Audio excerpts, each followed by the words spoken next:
Hi everyone, it's not long to go now until Summerslam 2015, just a few hours. Can't say I'm particularly looking forward to it that much, but I think the closer it gets, the more excited I am by it, and it's definitely something I'm going to tune into tomorrow morning probably, or tomorrow afternoon if I can find the time. By way of predictions, sorry, West Brom got one back. I tried to record this video just a moment ago, but then John Terry got sent off, so I kind of got distracted. So this match isn't really allowing me to record this video with any great sort of consistency and coherence. I apologise for that. But yeah, thinking about the matches and how they might go, who might come out on top. We have the tag team title match, which I must be honest, I'm kind of looking forward to. I think just in terms of in-ring action, I think this might be a decent match to watch. I would imagine it's either going to be Primetime Players retaining or possibly them putting it back on the New Day. I think the New Day continue to just get more and more entertaining, I think. I think they're a real asset to the tag team division at the minute.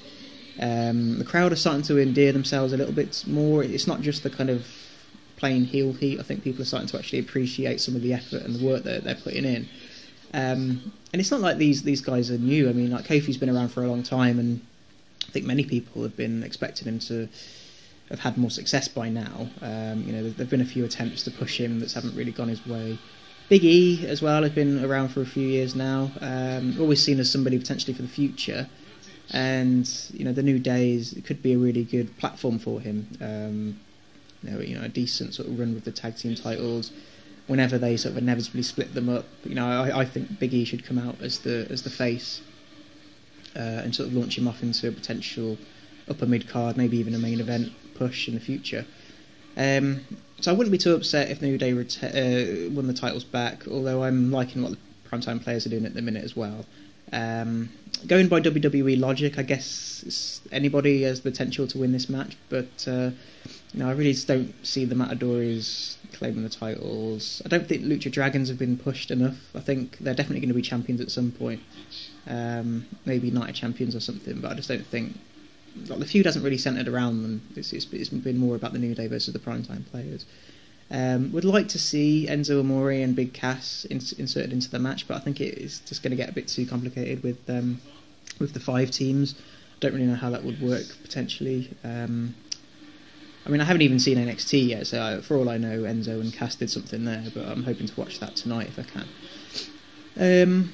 We've got the IC title match, which, if I'm honest, as much as I'm liking Ryback's title reign, and I hope that this is a catalyst for him to actually have a meaningful run in the WWE, rather than all of these kind of false starts that he's been having lately. I'm just not interested in this match, and if it was on the pre-show, I wouldn't be that bothered. I think it's pretty obvious he's going to retain. I don't really see them putting the belt on Big Show or Miz, even though I think Miz has been probably the most entertaining part of this feud at the minute. I think I'm actually a big fan of The Miz. I think I don't think he was never main event worthy. I don't really. His title reign was a bit hit and miss. The fact that he managed to get a main event match against John Cena at WrestleMania, I think, was an example of him maybe punching above his weight rather than punching below his weight. But I like him as that kind of mid-card who's able to sort of involve the fans a little bit in the matches. So I don't necessarily want him to win the title. I don't think he should, but I hope that Miz kind of stays around a little bit and gets a bit more involved in some other feuds. I like to see him feud with guys like Neville, who need a little bit of a personality injection. I think Miz might be able to get a bit out of Neville. That's definitely a feud I'd like to see in the future. But I think Ryback's probably going to retain, and I don't think anyone's really going to have an issue with that, to be honest. We have what I think could steal the show, Kevin Owens and Cesaro. We know this is going to be a good match. We know what these guys can do. I hope they get a good length of time, 15 minutes minimum. I think in terms of where it should be placed on the card, it could potentially open the show to get people off to a good start and sort of get the crowd up and going. I'd personally like to see it somewhere in the middle as a kind of centrepiece of the show. the WWE tend to be quite good at their card structuring these days. I think this would be a nice sort of centerpiece, maybe in the 1 or 2 hour main event slot. The tag team match between Reigns and Ambrose and Bray and Luke Harper. I mean, we know what these guys are capable of. If the Shield versus Wyatt family feud from last year is anything to go by, they've got the potential definitely to put on a decent match. It's just been a very odd build-up. It started with Wyatt and Reigns, which could have been so much more. And I think they've never really known what to do with the other members of the Wyatt family since they split them up. So I guess it was always inevitable that Luke Harper was going to go back to Bray Wyatt eventually. And Reigns and Ambrose, I like the way that they're highlighting them as genuine sort of good friends, and I think that's definitely the basis for a potential feud between the two, maybe towards the end of this year or maybe sometime next year. So the match might be okay, but there's no consequence to it. I've spoken about this before. I think that this is a problem with SummerSlam. There's no consequence to any of the matches. I mean, there's no special stipulations. They're all basically just one-on-one singles matches, and it doesn't really matter who wins, to be honest. I mean, perfect example: Sheamus versus Randy Orton. We've seen this match so many times before. I don't think anyone's particularly that keen to watch it, and it doesn't mean anything potentially. I mean, Sheamus could lose tonight and then cash in like Rollins did at WrestleMania, and it would have been like, well, what was the point of that match? I don't even think they're going to put on a particularly good display, the two of them. I don't think they've had a good match, really, that I can remember. The only thing that might be quite amusing is, we're in New York, good crowd normally. They might sort of completely trash this match and start chanting for the commentators and other members of the roster that aren't there anymore. That's the only reason why I might actually tune into this match. I don't know. Title match, Cena and Rollins. I think most people seem to have resigned themselves to the fact that Cena's going to walk out the champion.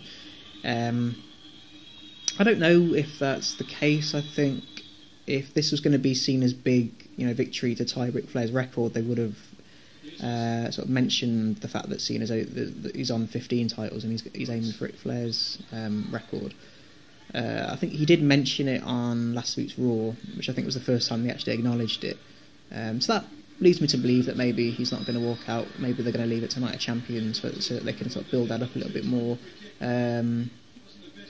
Cena winning the title would always lend itself better to a main event, and we know that tonight the title match isn't going to be the main event, and rightly so. So they might leave it till Night of Champions. Who knows? But I definitely don't see Seth Rollins retaining clean. I think there's going to be some kind of wishy-washy finish, which would suit his title reign, basically, to be honest. I'm all for established, the different kind of personas that wrestlers take on, and I'm all for the fact that Rollins has kind of settled into the chicken shit heel gimmick, where he always finds a way to win, but it's been worse than that. It's not been quite the... he's not quite an opportunist like Edge was. He's not particularly a thinking man's champion like someone like Eddie Guerrero was. He just seems to find himself, always coming out on top, through interference by somebody else, or it's basically just not his own doing. He's a guy that was just given the title and nobody really knows why he still got it. So if this was the end of his title reign tonight, I wouldn't be too upset. But it's just the fact that who he's potentially going to lose a title to, which I think a lot of people are a bit annoyed about. And then finally the main event. This is the best built-up match in my opinion. If we would have had this build between Lesnar and Taker for WrestleMania 30, then I think Taker losing the streak wouldn't have been so much of a shock. It wouldn't have hit people so hard. I've spoken about what they could potentially do with this match. If you want to check out my video for how they could potentially build up Taker and Sting for WrestleMania next year, then check that out. But basically, in a nutshell, if they don't want to sacrifice Lesnar or sacrifice Taker, then they could go for some kind of slightly sort of unclean finish and get Sting involved somewhere, which would potentially build up Sting versus Taker. It'd be difficult to do that without it making no sense. And what I kind of said in my sort of fantasy booking video on my channel was that, you know, Lesnar could try and win through some cheating tactics, although it's unclear whether Lesnar's actually going in as the heel. But I think throughout the story of the match, I think more people are going to be cheering for Undertaker. So I suppose by default, Lesnar's going to be the heel. So he could try and win by cheating, and then Sting could potentially come out and stop that, which is kind of Sting's character, you know, standing up for injustice and everything like that, against injustice. Sorry. I mean, they're going to have to do pretty badly to equal the sort of the level of the match at WrestleMania 30. I think, you know, that match was just so bad, partly because Undertaker obviously suffered a concussion midway through. So I think whatever they do, the match quality is going to be better than WrestleMania. Taker just looks a bit more up for it. He looks in good shape, and yeah, I mean, hopefully they managed to put something together. I'm expecting quite a big finish to the show, which is kind of what leads me to believe that Sting could be featured at some point at the end. SummerSlam always has that kind of special attraction match that ends, you know, like, you know, a curveball sort of thrown at the fans. So you know, I am looking forward to that match particularly. The show, not so much, but I'm going to tune in and hope that the in-ring quality is good, because that's kind of all WWE's given us at the minute. So yeah, let me know what you think. Hope it's a good show. Hope you all enjoy it. I'm going to probably try and catch it maybe sometime tomorrow. So I'll try and do a review of the video. Always sort of struggle to do these kind of prediction videos, because, you know, I could just be completely wrong, but I'm trying to get as many videos out there at the moment as possible. So yeah, let me know what you think. If you like some of the videos that you've been watching, then make sure you subscribe to my channel. Recently got back on YouTube after a bit of a hiatus, so yeah, enjoy yourself tonight, guys, and yeah, hopefully we get a decent show for SummerSlam 2015. Okay, thanks a lot, bye.